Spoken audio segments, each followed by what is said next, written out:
Blutbad. Hello and welcome to another behind-the-scenes toy photography video.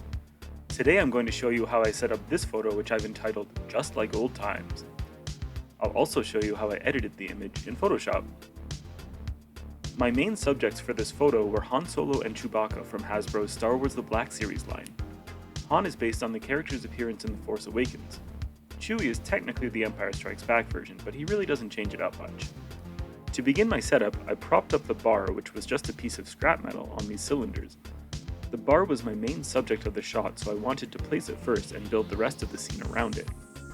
Next, I augmented my LED panel lighting with an old light box, using a translucent file folder on top as a gel.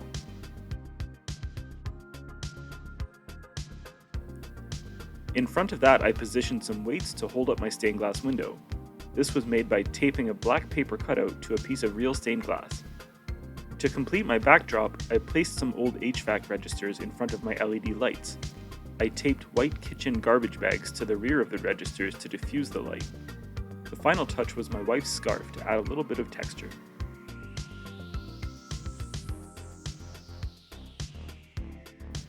To round out the scene, I placed some tables, made with stone coasters, and a variety of bar patrons. I picked characters who could conceivably still be alive during the late New Republic era, like Figrin and Jaxxon. Zaalbar the Wookiee would be long dead by this point, but my plan was to edit him into a generic Wookiee in post.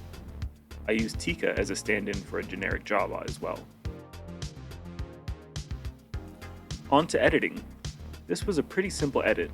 My biggest change was fixing the perspective. I accidentally shot the scene on a slight angle, and I didn't realize until I had torn everything down. Normally I'd reshoot, but this was a simple enough thing to fix in Photoshop. Next, I edited out all the articulation points. Chewie's sculpting made that really easy for me. And finally, I tweaked the light levels, color balance, hue, and saturation. At the last second, I remembered to edit out Zaalbar's harness to make him just a generic background Wookiee.